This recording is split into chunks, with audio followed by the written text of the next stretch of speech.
Laban na, panibagong araw, panibagong simula. Nandito nga kami ngayon sa pinaka-prestihiyosong paaralan sa bayan ng San Isidro. Ang paaralan na 77 taon nang nagbibigay disiplina, karangalan at kahusayan sa maraming estudyante. At ngayon, mas kikilalanin natin ang paaralang ito at makikiisa tayo sa kanilang pagbubukas. Aalamin natin ang dahilan kung bakit meron silang mahigit 4,000 estudyante. Hali kayo mga kababayan, tapusin nyo ang video ito at mas kilalanin natin ang General de Jesus College. Maaga pa nga lang ay bakas na sa mukha ng bawat estudyante ang kanilang kasabikan sa kanilang pagbabalik eskwela. Ang General de Jesus College ay may nursery and kindergarten, elementary, junior high school, senior high school at college. Bagamat pribadong paaralan, ang General de Jesus College ay hindi nangangahulugan na mayayaman lamang ang pwede makapag-aral dito. Dahil napakaraming benepisyo ang pwede nilang matanggap tulad ng scholarships, ng subsidies at ng vouchers. At alam nyo ba mga kababayan, 6 sa 13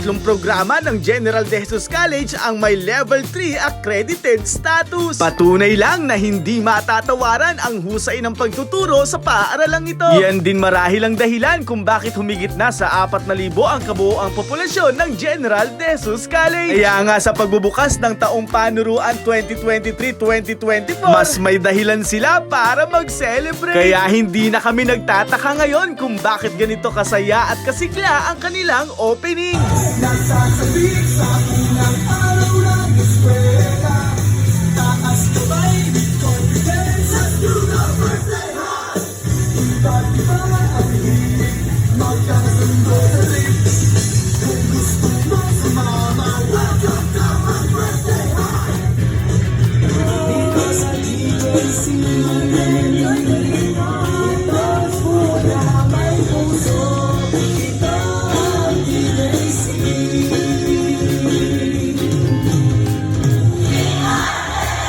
yun, pagdating nga namin ay agad na kaming sinalubong ni Ma'am Joanne. At hindi na nga namin inasahan ang mga susunod na pangyayari. Dahil idiniretso kami ni Ma'am Joanne sa presidente ng General de Jesus College. At mas lalong hindi na nga namin inasahan ang susunod na pangyayari. Dahil ang team laban na ay inanyayahan sa taas ng entablado. Dahil kami nga ang team laban na wala nang atrasan to. Bumati muna po tayo sa ating mga GGs.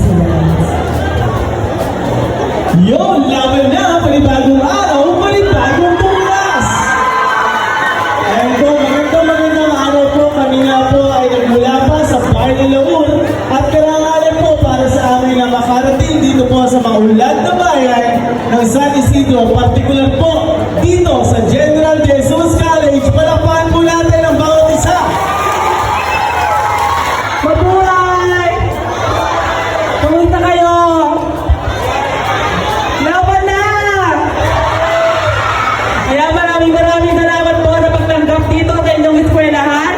Magandang umaga po.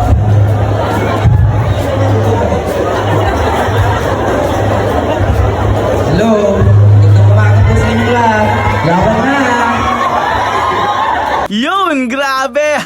Para na kami mga artista! Pero sa totoo lang mga Kanovo Ecijano, nakakataba ng puso. Dahil lingid sa aming kaalaman na maraming GJCians ang nakakapanood ng aming mga videos. Tunay na iba nga ang nagagawa ng social media. Kaya naman hindi po kami titigil para mas maipakilala pa ang ating lalawigan sa ating mga kababayan. Pagkatapos nga namin bumati sa mga GJCians ay bumaba na rin kami upang makuha ang pagkakataon na maikot ang kabuuan ng paaralan. At heto nga, kasama na namin ulit si Ma'am Joanne. Meron nga silang photo booth dito. Eto nga't naabutan pa namin ang mga high school students na nagpapapicture dito. At ngayong araw nga ay may libre din sila ditong pandesal at lugaw. Meron nga rin sila ditong pick-a-pick-a na libre mo lang makakain. Kailangan mo nga lang mag-selfie o groupie at i-post ito sa Facebook at gamitin ang hashtag na Let's Go na sa GJC. Tapos nga namin manginain ni Kaloy ay nagpa-picture naman kami sa iba't ibang club dito sa General de Jesus College. Meron nga dito mga sports club tulad ng volleyball, ng badminton at ng basketball. Meron nga rin sila ditong glee club para naman sa mahihilig kumanta. Meron nga rin sila ditong dance troupe club para naman sa mahihilig sumayaw. At para naman sa mahihilig umarte, meron sila ditong dramatic guild. Meron nga ditong iba't ibang academics club tulad ng Filipino club. Meron nga rin social science club. Syempre, hindi papahuli ang Technology and Livelihood Education Club o TLE. Meron nga rin ditong club para naman sa mahuhusay sa mathematics. Syempre, hindi mawawala dyan ang science club. Kay tatamis nga naman ng ngiti ng mga GJCians. Hindi nga rin papatalo at papahuli ang English club. Dito nga sa GJC ay meron silang tinatawag na pirkada. At ang tinatawag nilang library club. Mula nga dito sa gym ng GJC ay mamamataan ninyo ang gusali ng junior high school department. At nakadaupang palad nga namin ang ilan sa mga miyembro ng faculty. Ngayon ay magpe-perform ngang muli ang dance troupe ng GJC.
Yun, ang husay nga naman ng flash mob at yan ay dahil sa teacher na choreographer pa. Dito nga ay muli naming nakadaupang palad ang presidente, ang vice-presidente, principal at ibang mga opisyal ng GJC. Meron nga rin mga estudyante na nagsuot ng kasuotang Pinoy. Yan ay dahil ang mga GJCians ay proud maging Pilipino. Bilang pagpapatuloy nga sa aming pag-iikot dito sa General De Jesus College ay nakilala kami ng ilang mga magulang na ito. Ilang nga rin daw mismo ay napapanood ang ating mga videos. Ito nga't makikita ninyo ang General Simeon De Jesus Building. Ito nga ay ipinangalan sa isang bayani mula dito sa San Isidro. Bagong gawa nga lang ang building na ito, isang indikasyon na patuloy ang pag-unlad ng General De Jesus College. At dahil palaisipan nga sa amin kung ano ang itsura ng mga rooms dito ay nagpasama kami kay Ma'am Joanne. At sa aming ang paglalakad ay napansin namin ang ganda ng bulletin na ito. At nakalagay nga dito ang philosophy, ang vision at mission at ang organizational chart ng GJC.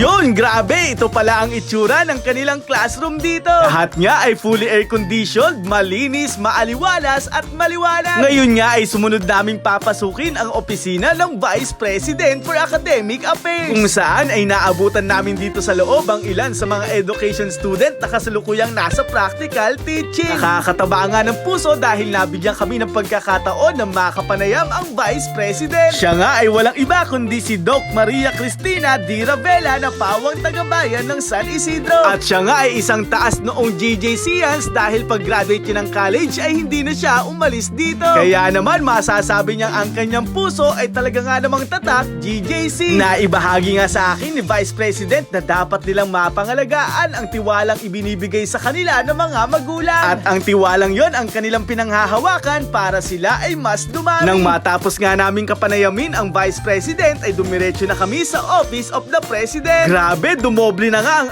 aming kaba. Isipin mo yon, makakausap namin ang presidente ng prestihiyosong paaralan na General De Jesus College. Siya nga po ay walang iba kundi si Mr. Jeffrey P. Franco. Si Mr. President niya ay mula din dito sa bayan ng San Isidro at produkto din ng General De Jesus College. At grabe, nagulat kami dahil napakagaan kausap ni Mr. President. Sa katunayan, nabahagi nga niya sa amin na napapanood daw niya ang aming mga videos. At siya raw mismo ang nagbigay ng panuto na kami ay imbitahan dito sa kanilang paaralan. Proud na proud niya si Mr. President sa kanilang school. Dahil ano't ano man daw ang natatamasa ng paaralan, yan ay dahil daw sa kanya mahuhusay na mga guro. Sa kanya nga namin nalaman na si Mr. Anthony Taberna o mas kilala bilang Katunying ay produkto pala ng GJC. Napakahinahon niyang kausap ni Mr. President, parang barkada lang. Ayan nga't nagpicture pa kami kasama ang kanyang mga anak. Sa aming ang paglabas ay nakadaupang palad naman namin si si Ma'am Luz na 39 years nang nagbibigay serbisyo dito sa GJC. At marami pa sa mga guro ng GJC ang tumatagal ng napakaraming taon. Iyak na magiging masaya at masigla ang taong panuruang 2023 at 2024 dahil binuksan nila ang klase ng sama-sama bilang isang malaking pamilya. Hindi na rin kami nagtataka kung bakit madalas manalo ang GJC sa napakaraming patimpala at kung bakit mahuhusay at talaga nga namang maipagmamalaki ang mga alumni dito. Sa lahat ng bumubuo ng General De Jesus College, sa mga opisyal, sa mga guro, mga estudyante at mga magulang, ipinaabot po namin sa inyo ang aming pagsaludo at paghanga dahil ang inyong paaralan ay may malaking bahagi sa ating lalawigan. At sa lahat ng GJCians, huwag niyo pong kalilimutan na i-follow ang aming page. Sama-sama nating ipagmalaki ang inyong paaralan. Ito pong muli sa SK Philip, isang proud probinsyano at isang proud Nova Ecijano mula sa bayan ng Laur. Sa ngalan ni Modyako, ni Kenpoy, Kaloy at Dugong, kami po ay taos-pusong nagpapasalamat. Hanggang sa muli, paalam, ingat and God bless. Laban na!